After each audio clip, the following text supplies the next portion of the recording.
Hello everyone. तो आज की वीडियो में हम बात करने वाले हैं इंग्लिश की स्ट्रेटजी के बारे में। जो भी एसएससी के एग्ज़ाम्स आने वाले हैं 2026 में, तो उनके बारे में यहाँ पर बात होगी।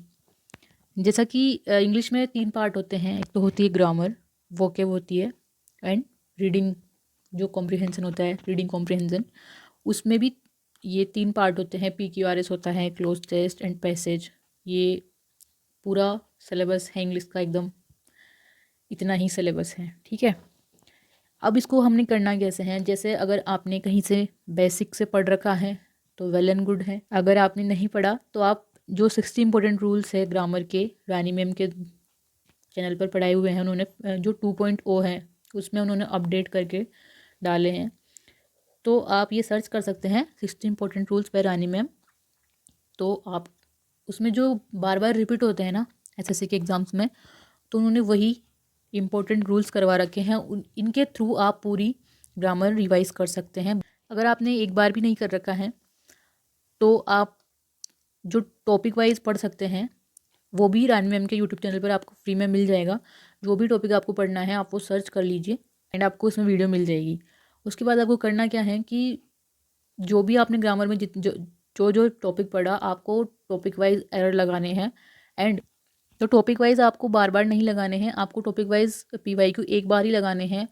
क्योंकि उससे क्या है ना, आपको एक कॉन्सेप्ट की क्लैरिटी आएगी कि ऐसे क्वेश्चंस पूछे जाते हैं इस टॉपिक से। और अगर आप बार बार टॉपिक वाइज लगाएंगे ना तो आपकी एक मेंटलिटी बन जाएगी कि हाँ मैं इस टॉपिक के एरर लगा रहा हूँ। तो जैसे आप नाउन के लगा रहे हो तो आप वहीं पे जाके एक स्पेसिफिक एरर ढूंढोगे कि हाँ यहाँ नाउन की ही गलती है, तो मैं नाउन की ही देखूंगा। आपका ध्यान और जगह जाएगा ही नहीं। आपको ऐसे फिर अगर आपको जो मिसलेनियस क्वेश्चन है ना, उसमें यही फ़ायदा होता है कि आपको पता नहीं रहता कि कहाँ पर एरर है, कौन सा टॉपिक का एरर है। वर्ब का भी हो सकता है, कंजक्शन गलत हो सकती है, प्रीपोजिशन गलत हो सकती है, नाउन कुछ भी गलत हो सकता है। तो मिसलेनियस में आपको यही प्रैक्टिस अच्छे से करनी होती है। यही फ़र्क पड़ता है कि आप बहुत अच्छे से क्लियर कर पाते हैं अपने डाउट्स को। और आप अगर बुक से करना चाहते हैं तो बुक से करिए, और अगर बुक से नहीं करना चाहते तो रानी मैम के जो चैनल हैं उस पर उन्होंने हर एग्ज़ाम जो एसएससी का जो भी एग्ज़ाम होता है उसके जो, जैसे कि 2025 में जितने भी एग्ज़ाम हुए हैं ना, सारे बेस्ट क्वेश्चन करवा रखे हैं। जैसे एरर के क्वेश्चन हो गए, सेंटेंस इम्प्रूवमेंट के क्वेश्चन हो गए, तो ये ग्रामर से ही रिलेटेड होते हैं। तो आपको ये दोनों चीज़ें करनी है।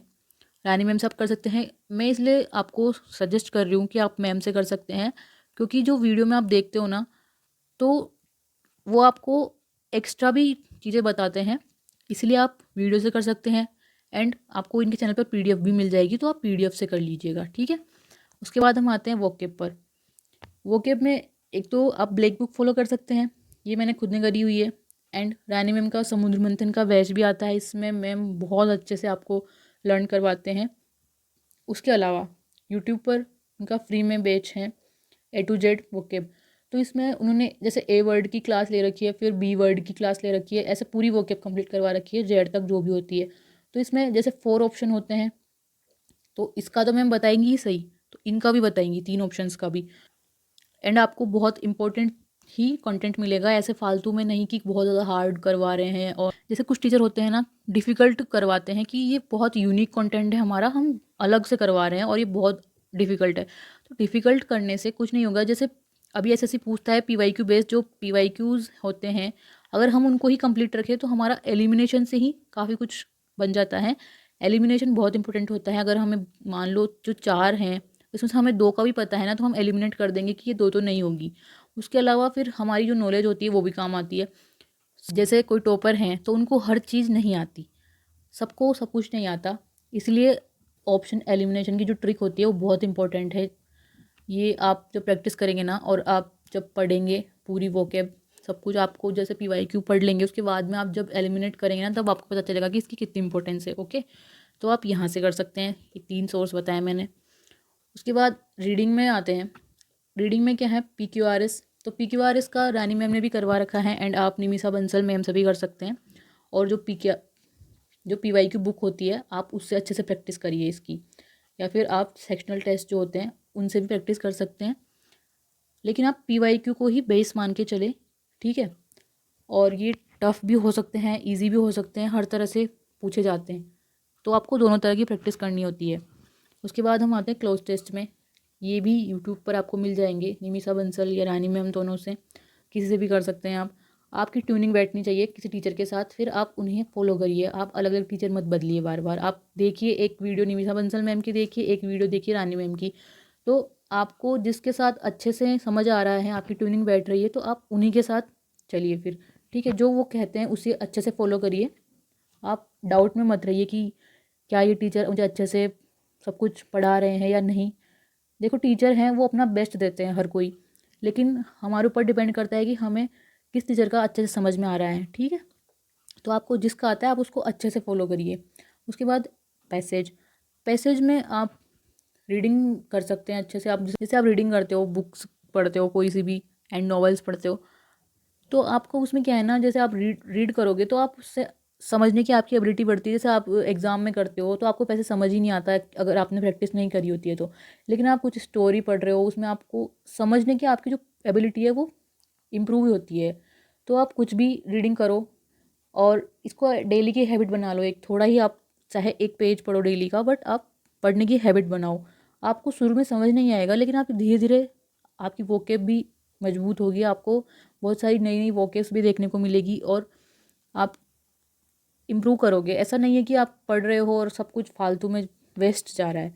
ऐसा वेस्ट तो कहीं नहीं जाएगा, आपको कुछ ना कुछ सीखने को ही मिलेगा। न्यूज़पेपर हमारे लिए थोड़ा टफ पड़ जाता है, क्योंकि उसमें बहुत सारी ऐसी मुश्किल वोकेब होती है जो हमें नहीं आती। तो हमें वोकेब पर ध्यान नहीं देना है। मेन ओवरऑल हमारा ये है कि हमें रीडिंग में कुछ उसमें समझ में आ रहा है या नहीं, कि इसमें क्या कहना चाह रहा है, जो ऑथर है उसने क्या बोला है, क्या बोलना चाह रहा है, तो वो समझ में आना चाहिए। ज़रूरी नहीं है आपको हर वोकेब आए। ठीक है, हर वोकेब किसी को भी नहीं आती। इवन टीचर्स भी यही बोलते हैं कि हर चीज़ हमें आए ये ज़रूरी नहीं है, लेकिन उस जो हमारा पर्पज़ है वो फुलफ़िल हो रहा है या नहीं। जैसे हम कुछ पढ़ रहे हैं तो उसमें हमें थोड़ा बहुत तो समझ में आएगा ना कि हाँ, ये इसमें ये बात कही जा रही है, इसका क्या थीम, क्या इसमें क्या मैसेज देना चाह रहे हैं हमें, जो जो पैराग्राफ होता है इसमें क्या मैसेज दिया जा रहा है, ये आपको समझ में आना चाहिए। चाहे आपको वोकेब कंप्लीट आती है या नहीं आती, उससे कोई फ़र्क नहीं पड़ता। आप धीरे धीरे इम्प्रूव कर लोगे। ठीक है, तो सबसे इम्पोर्टेंट है आपको रीडिंग करनी ही करनी है। ठीक, और आप डेली एडिटोरियल भी पढ़ सकते हैं, बस आपको करना है। जैसे इंग्लिश माध्यम ऐप है, उससे भी आप कर सकते हो। उसमें भी डेली की एक ऑडियो भी आती है और उसमें वो एडिटोरियल आता है, उसके साथ ऑडियो भी आती है। तो उसमें जो वो टीचर है वहाँ पर, तो वो आपको साथ के साथ एक्सप्लेन भी कर देते हैं। उसमें ऑडियो चलती रहती है और आप खुद से भी कर सकते हो। एंड उसमें वोकेब भी होती है, साथ में क्वेश्चंस भी होते हैं। तो आप वहाँ से अपना प्रैक्टिस कर सकते हो। आपके पास बहुत सारे सोर्स है, आपको सिर्फ एक फॉलो करना है और अच्छे से फॉलो करना है। आपको करना क्या है कि आपको कंसिस्टेंट रहना है एक सोर्स पर। जैसे आपने एडिटोरियल फॉलो करना स्टार्ट कर दिया, तो आप उसको डेली कंसिस्टेंसी के साथ पढ़ते रहिए।